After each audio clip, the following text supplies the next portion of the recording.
In our second season of Back to Work, we discussed top-of-mind issues with thought leaders across the staffing industry. We took a deep dive on topics like talent resilience, building teams in the new normal, mental health in the workplace, DE&I efforts in the workplace, and much, much more. For our last episode of Back to Work this season, we will recap some of those topics as well as provide our listeners with an outlook on the staffing industry in 2023. I'm Joe McIntyre, host of Back to Work. We are closing out this season of Back to Work with our first guest of the year, Matt Rivera. For our first-time listeners, Matt Rivera is the Vice President of Marketing and Communications at Yo. Matt, welcome back to the podcast. Hey, Joe. Good to be here. Thanks for having me back.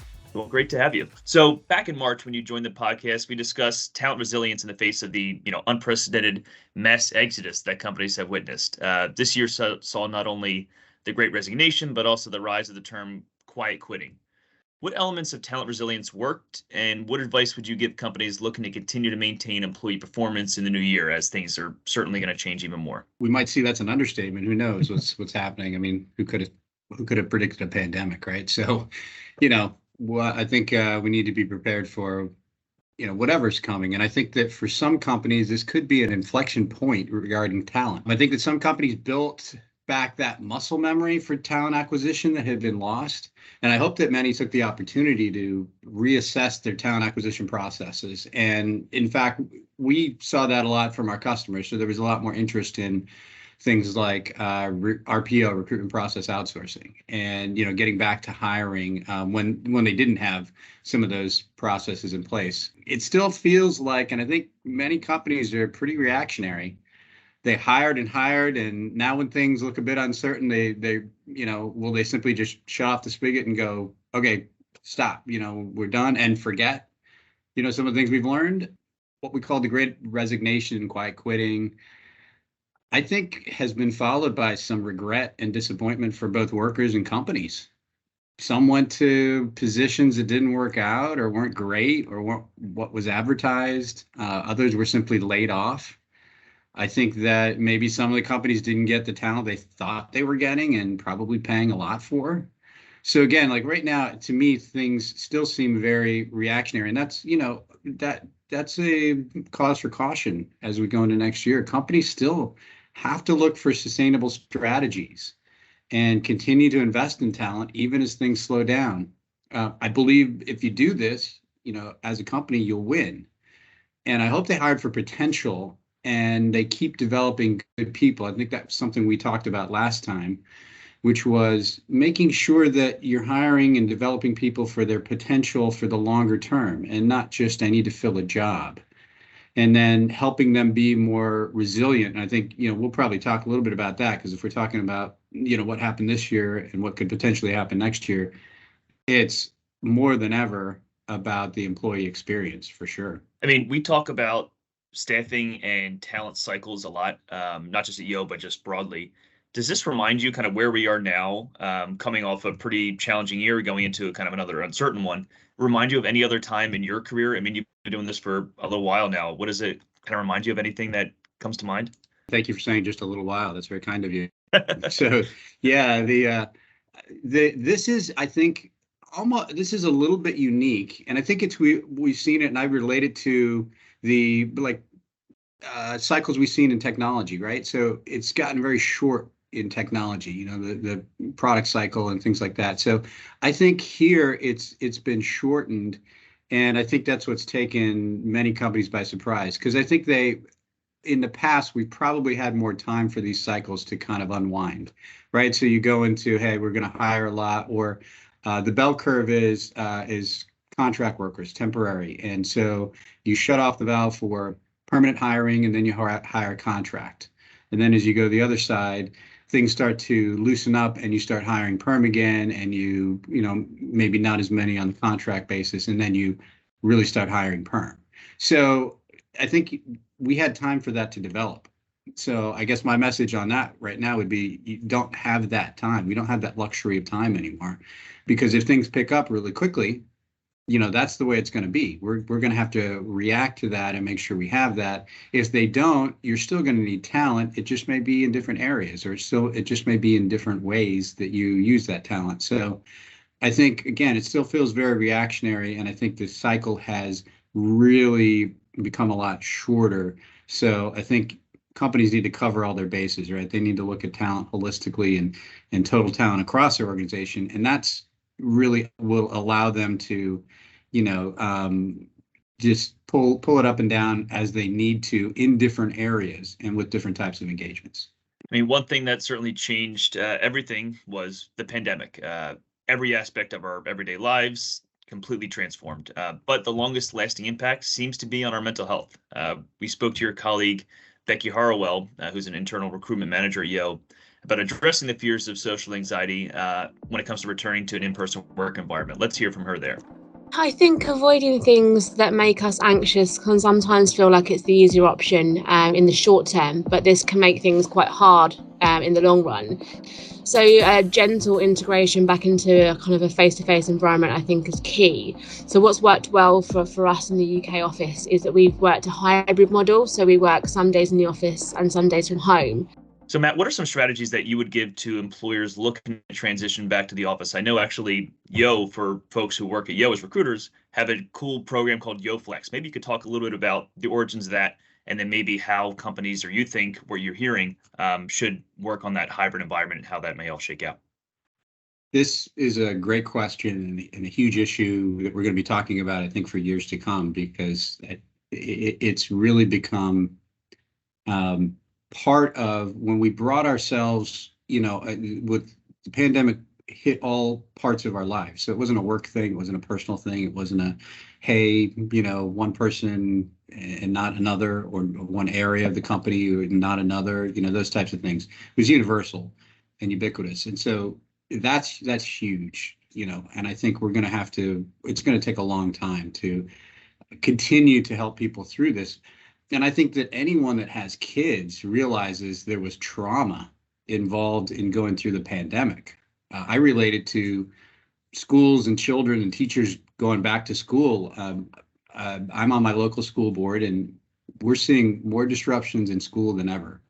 Both students and teachers are in their own ways dealing with this trauma, but also the collective ability to work together again, give each other time, be social as well as academic, care for mental health. The mental health of our teachers is huge, but they don't have a lot of time to, to sit and think about that. And the kids are in different places with mental health. So I think workers are no different than that. And I really related to that a lot. We've changed, and it took the better part of 2 years for this to happen. Although, and in the beginning, it happened very rapidly. So now I don't know if it's realistic to expect people to change back in a week and a month or a quarter. And I think the most important element that may also be the hardest is trust.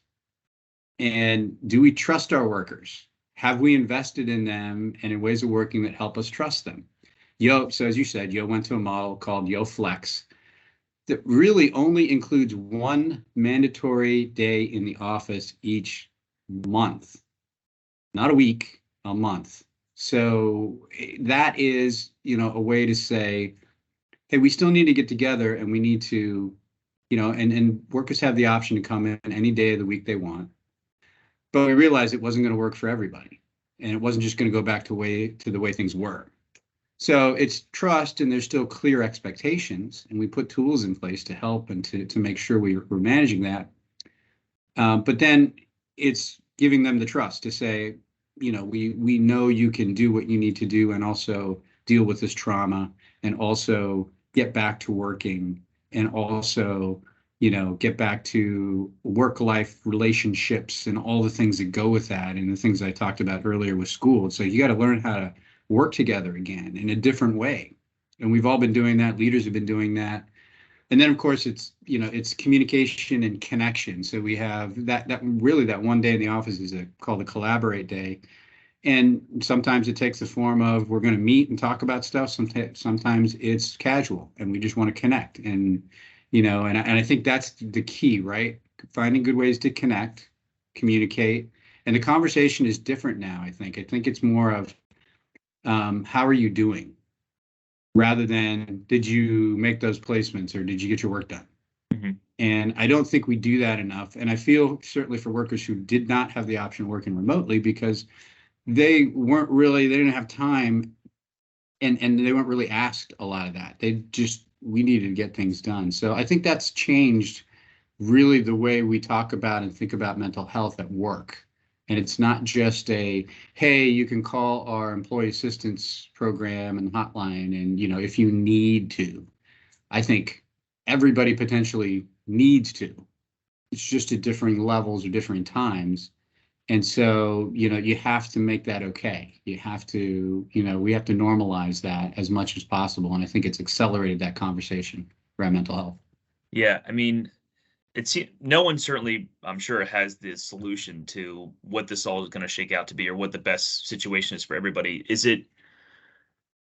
just a matter of companies and employees need to be patient as companies do a trial and error kind of thing. Hey, let's try YoFlex. Let's try 1 day a week. Let's try once a month. Let's try whatever it is until we figure it out. And it certainly may vary depending on the industry, the certain company.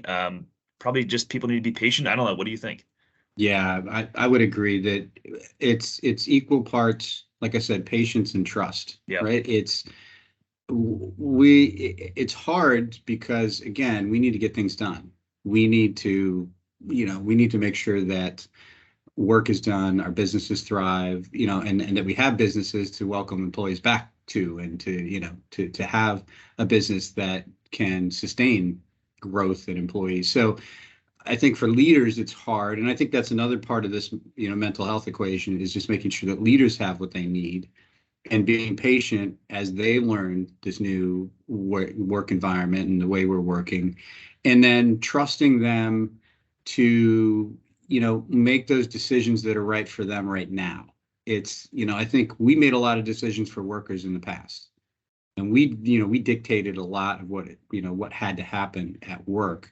And I think we need to, figure out where that line is and trust our employees and let them make some of those decisions. And I don't think that's been the case. And I don't think we've talked about some of that kind of trust enough, where, it's okay that we're giving them the autonomy and the respect and the trust to get their jobs done. And I don't think that was the norm, and I don't think it is. And I think that's really important for companies today. Yeah. I mean, we've mentioned making work for everybody. Back in June, Yo ran a survey that showed that more than, I think, 7 in 10 employed Americans feel their company has not made strides in becoming a more diverse workplace over the past few years. One of the key insights, I think, found that in the study, 32% of Hispanic employees said their company talks about improving diversity and equity, but doesn't really follow through. What are some recommendations for ensuring DE&I advancements happen in the workplace now that that conversation has ramped up even further this year and certainly well into next?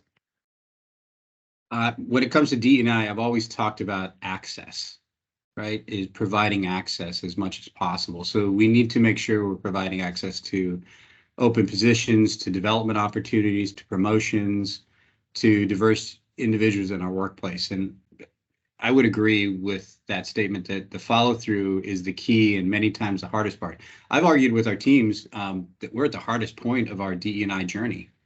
I mean, and we keep adding, to that, it's diversity, equity, and inclusion. And there's now a couple more that we add to that, but it's easy to talk about it and support employees, resource groups, and good things like that to feel good and do, good work in those areas that are generally the right things to do and the right things to talk about. But when talent is scarce, it's harder to ensure we're following through and providing things like a diverse slate of candidates or mentoring diverse candidates.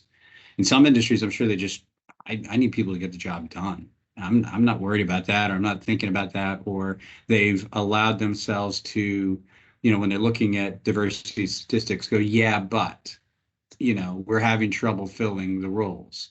So, it's not as important right now. Well, I would actually argue it's more important in some respects, because there are populations of employees with disabilities and other diverse individuals that are an untapped market for talent.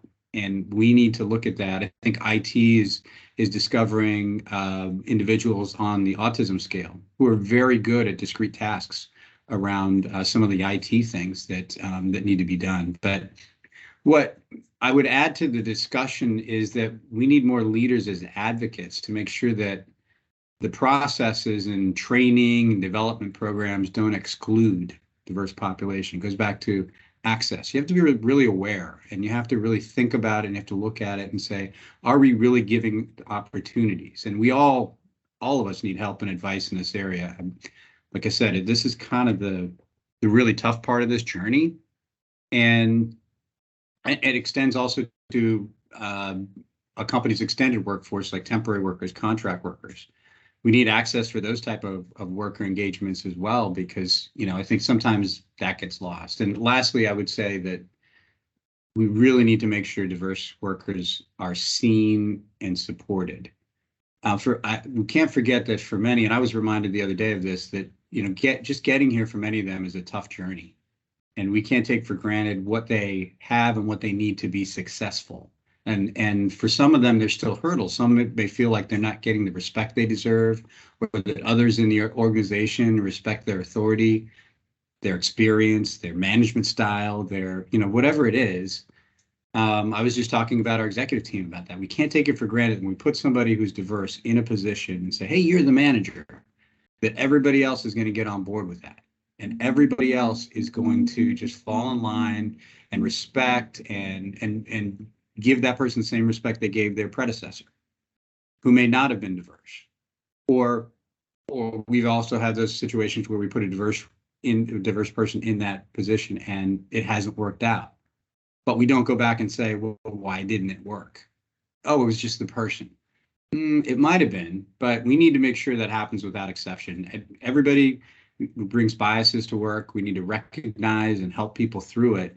Otherwise, our diverse individuals won't thrive and won't stay, and they're a larger part of the population and the worker demographic and rising worker demographic than ever.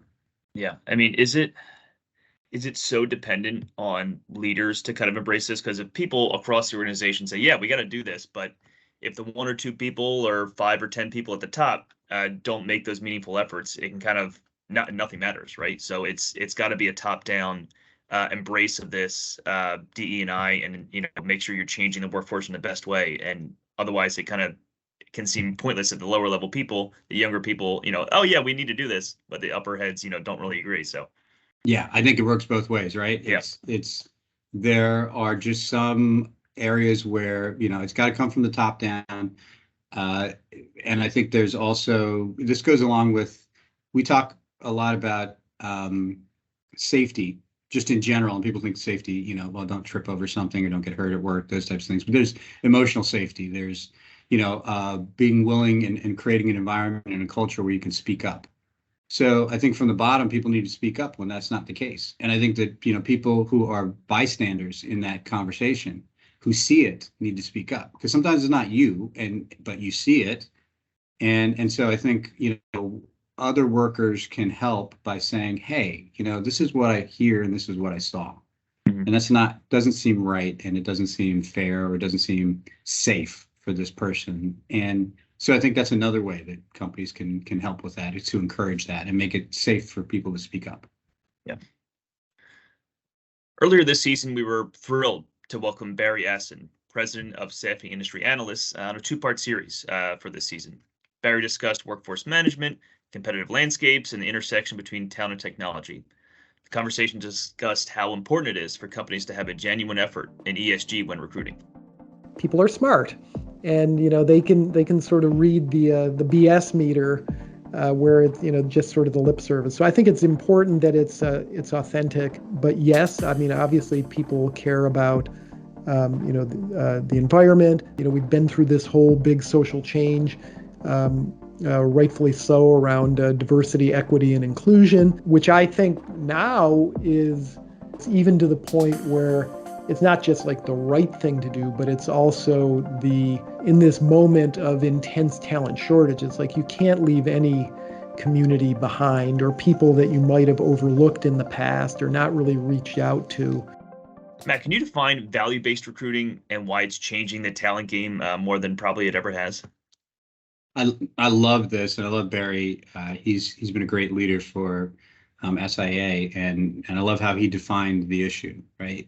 and talked about it in no uncertain terms, right? So pretty good way he was describing it. And I would say, and we used to, I think we started out saying this was kind of a generational thing, but I think that's an overgeneralization, right? People are becoming more aware of what a company says, but more importantly, what that company does and what they stand for. And they're taking that to heart. And I think, again, there's some very vocal groups and people who are helping to push that. And just to say that, companies need to do more, and it was okay not to do more before. And a lot of it got, covered up and not really talked about. So I think that's changing. And our parent company put out its first ESG report, and it's daunting to put together, and even more daunting to look at and say, hey, are we doing enough? Could we do more? So, so you asked about values-based recruiting, and I'll tell you two stories that resonated with me. So one is I had a person who, identifies as a diverse individual in different ways, and came to the company and said, when I was looking at the overall company and the parent company, it looked a little bit tough and male dominated, and in some industries that are very what I would consider industries that are not necessarily progressive and not necessarily so that came in with that perception from the outside. But then when she got in the company, she said, oh my gosh, my experience was totally different. It totally didn't match that. They're great people here, very welcoming. I felt safe. I could do these things. So I think that speaks to kind of that values-based recruiting, is making sure that, some of those things are apparent to the people that you're trying to recruit. What's your company about? And starting some of those conversations there, not necessarily about the job, but about the company and the culture. So that's, a good way to start. So the second story would be, we had another individual that came in and went through the interview process, talked to a lot of people, and said it was so consistent all the way through. I heard the same thing. Everybody was saying the same things. It felt the same thing. And so I started to doubt whether it would really be that way. And then when she got in, she realized, oh my gosh, this is real. This is really how it is. And so, it was, both of those were kind of different experiences, but it also speaks to how, we're all still not adjusted to that kind of transparency and that kind of values-based recruiting, where, in one case, it seemed like that wasn't the way it was going to be, but they were pleasantly surprised. In the other case, it was exactly how they thought it was going to be, and they were pleasantly surprised. So, I think the values-based recruiting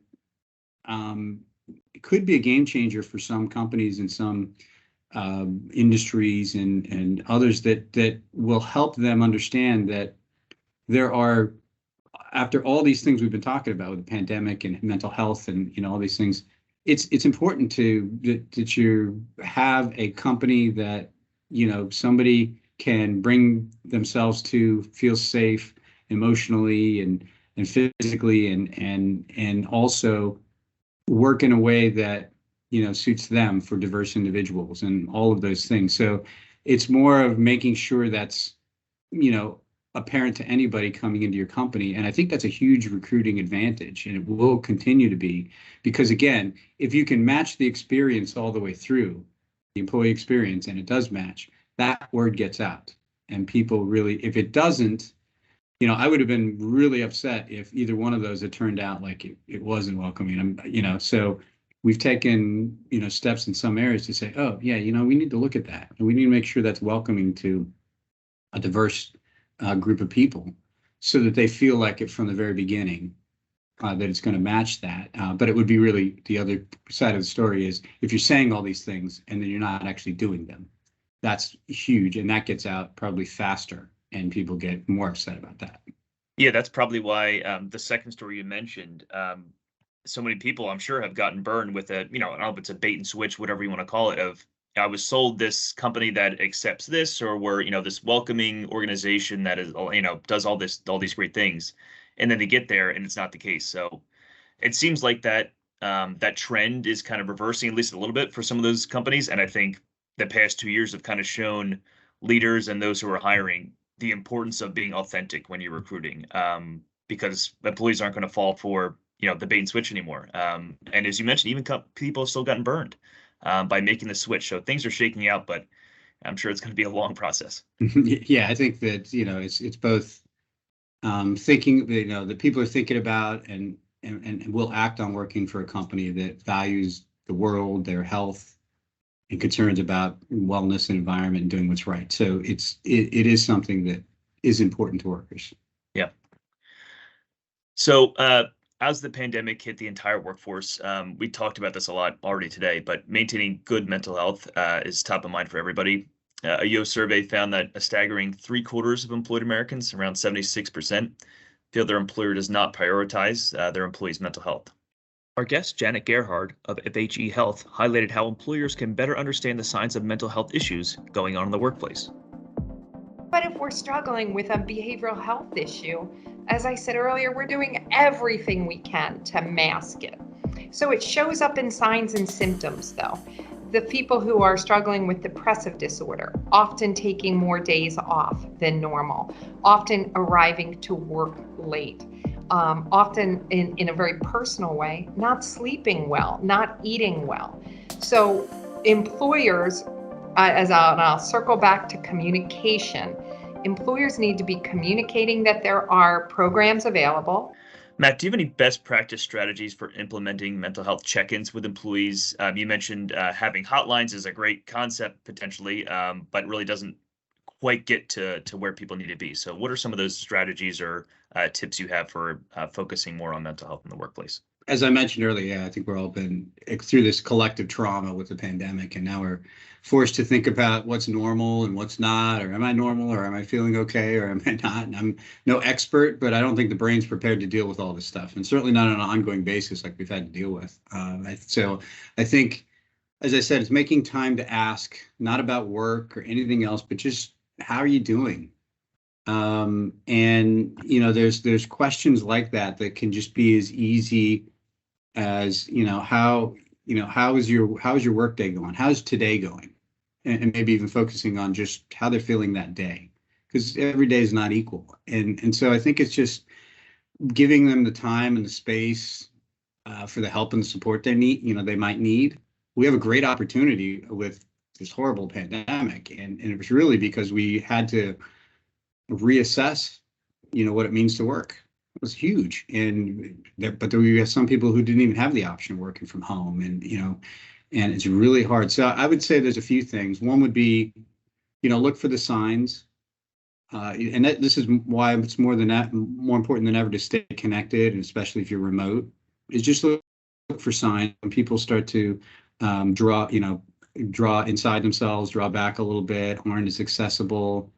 There are definite signs, and when you get on with somebody, use a camera and make sure you're talking to them. Now we could meet for coffee and do things like that, where you could see and feel how they're working. And I think we've seen people certainly over the pandemic. You get on the camera sometimes and you can tell it's been a tough morning, and I didn't shave this morning and I got a hat on, right? So it's same here.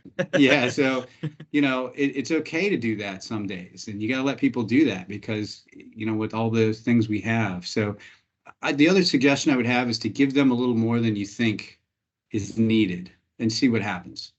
I think that's probably appreciated by more people, but it goes back to my comment about trust. I think we need to trust people a little bit to do more with what they think is best. And we've dictated what's best for a long time. I think we need just a little more of trusting them to do what's best for them at the time. And you can still say, hey, we have a deadline. We have to get things done. And, that's okay. Or maybe we can change the deadline. Or maybe it's not as important as we thought. Or maybe there's other priorities. And have the discussion, have the conversation, but give them a little more than what you think is needed. And I think most people come through. when you do that. And I think right now that's probably more appreciated than ever. And I think we have to make it easy to work with our companies.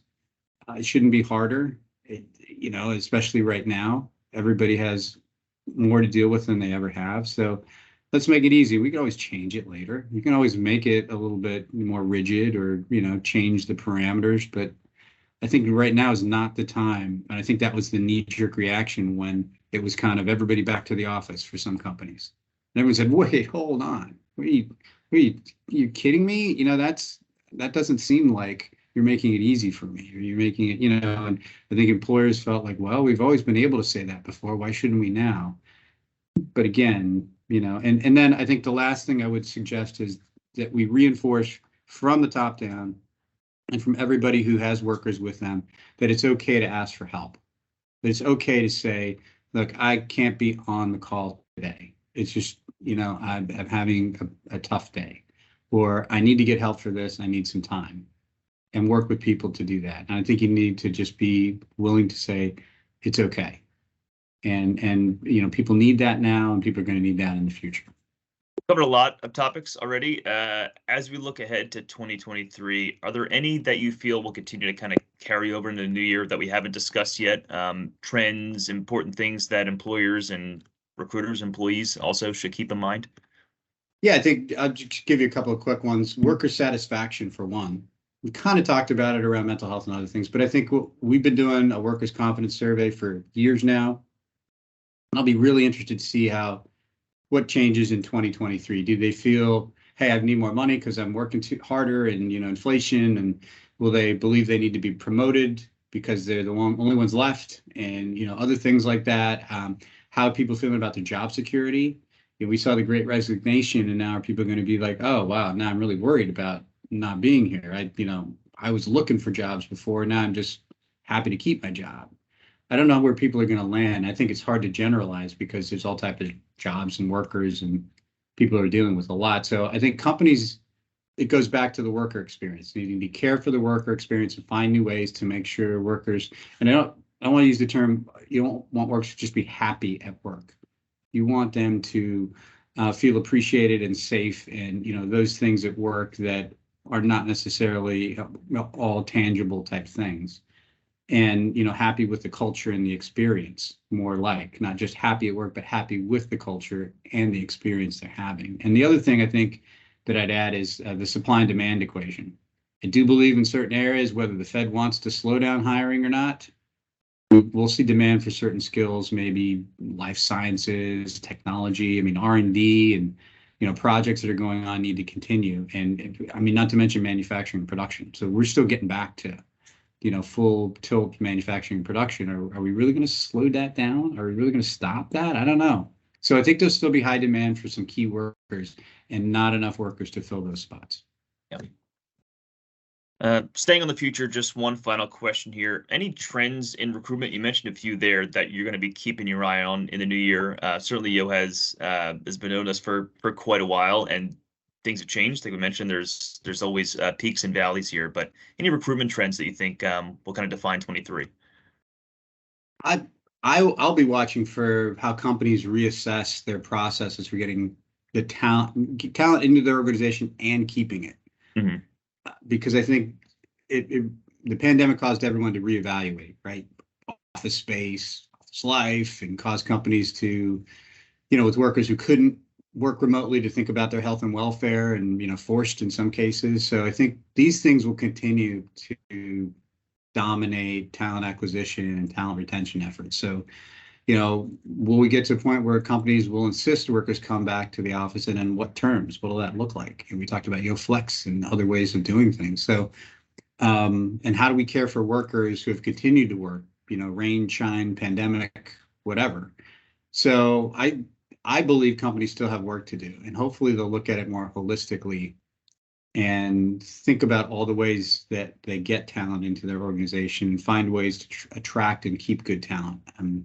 And they'll need help for sure, because I think the uncertainty is the thing, right? So I think that if companies are broadening the types of engagements and the ways they're getting workers into their company, they're going to be able to shift quickly, more quickly, than, others who may have, just open channels and shut down channels kind of randomly. So I think there's a lot more work to be done, but I think they're still going to need help with that. Yeah. Well, Matt, thanks for joining us on the podcast. Great conversation as always. Yeah, thanks, Joe. I appreciate it. And I hope everybody listens to all the other podcasts that we've done and the ones in the future, because hopefully they'll provide some help. I think we had some really good folks on this year. Certainly, yeah. To hear past and future episodes of the podcast, please subscribe on Apple Podcasts, Spotify, Google Podcasts, or wherever you listen in. For Yo's Back to Work, I'm Joe McIntyre. Thanks for listening.